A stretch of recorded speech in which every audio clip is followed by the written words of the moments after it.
Bandysim gaivinti baterijas, karoči. Na ką, atvažiavo pas mus vėl Riksas. Pavasaris jie važiuoja, eilė stovi jų. Ir ką, baterijos keitimas. Nieko nepadarysi, kūras brangus, reikia keisti. Įvarom iškart į vidų ir keičiam. Operatorius mano stovi. Dar dirba, po biškį.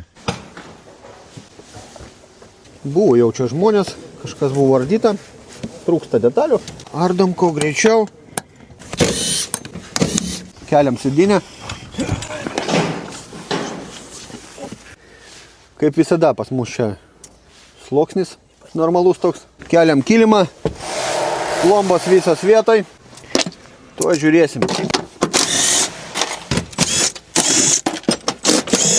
Žiūrėkit, viduj sluoksnis koks, va.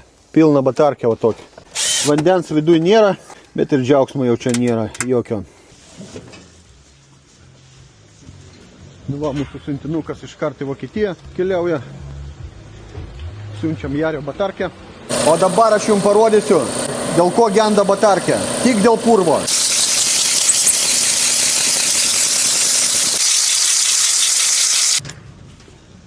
Wow! Va čia tai lobis.